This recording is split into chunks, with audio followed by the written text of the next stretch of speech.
Hello hello students, good morning. मैं कृष्ण स्वामी।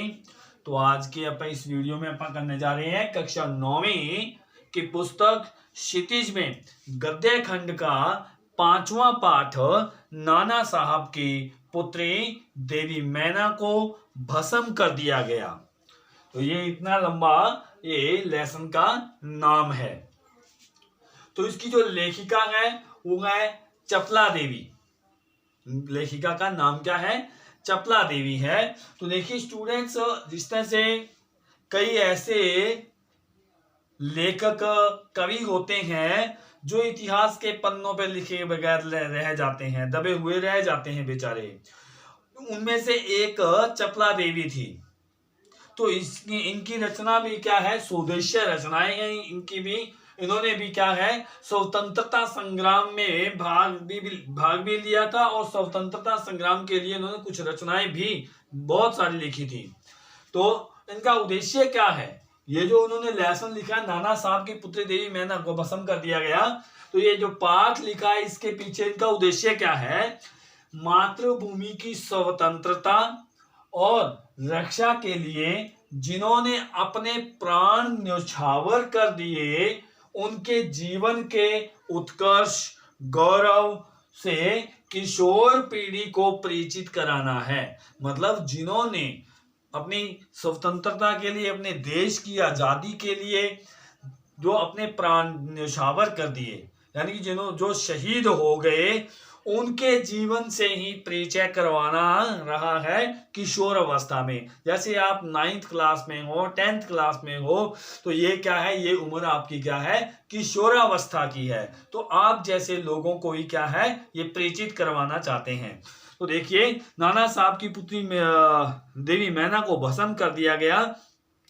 इस पाठ का सार मैं आपको पढ़ के सुना रहा हूं और आप इसके क्वेश्चन आंसर फाइंड किए ढूंढिएगा। देखिए, सन 1857 का विद्रोह असफल हो गया, यानी कि 1857 की रिवॉल्यूशन जो थी वो क्या थी? असफल हो गई थी। विद्रोही नेता धुंधुपत नाना साहब जब कानपुर से भागने लगे, तब अपनी पुत्री मैना को साथ न ले जा सके थे।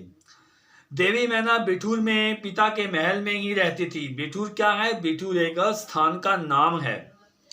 कानपुर में हत्याकांड करने के बाद अंग्रेजों का सैनिक दल बिठूर की ओर रवाना हो गया। उस दल ने वहां का राजमहल लूटा, पर उसे बहुत थोड़ी संपत्ति हाथ लगी थी।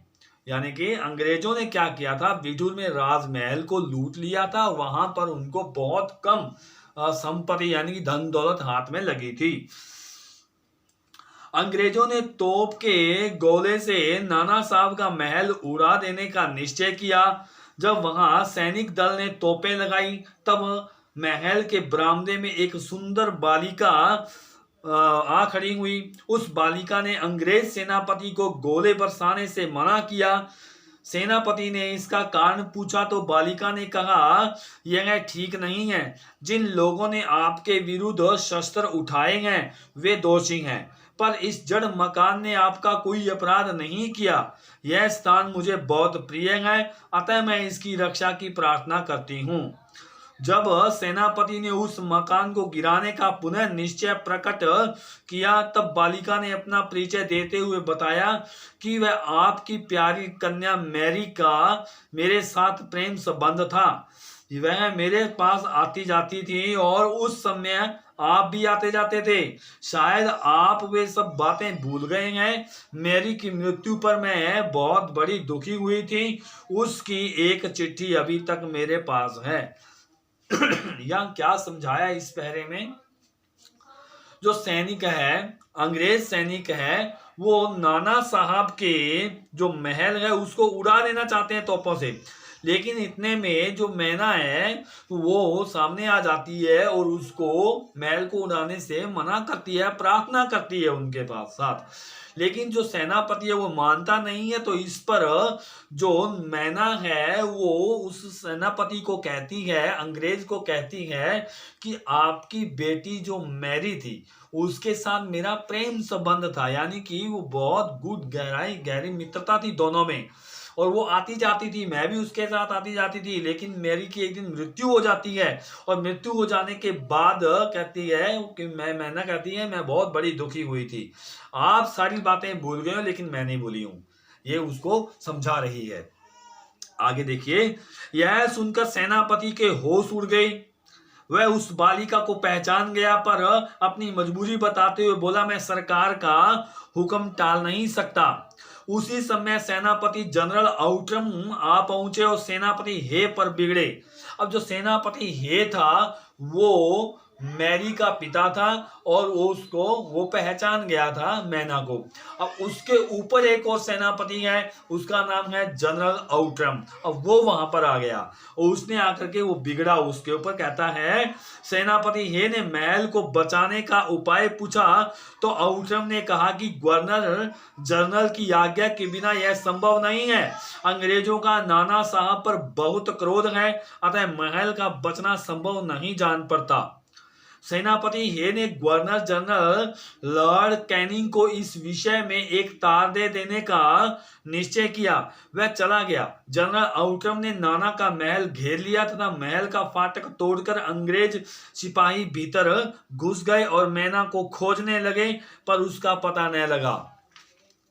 उसी दिन संध्या के समय लॉर्ड कैनिंग का एक तार आया जिसमें कहा गया कि लंदन के मंत्रिमंडल का यह मत है कि नाना साहब की स्मृति का चिन्ह तक मिटा दिया जाए।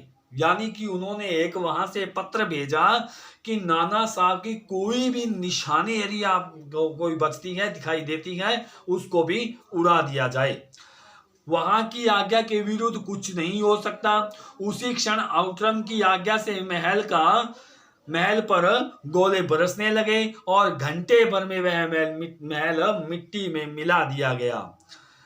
उस समय लंदन के सुप्रसिद्ध अखबार टाइम्स में 6 सितंबर को एक लेख छपा।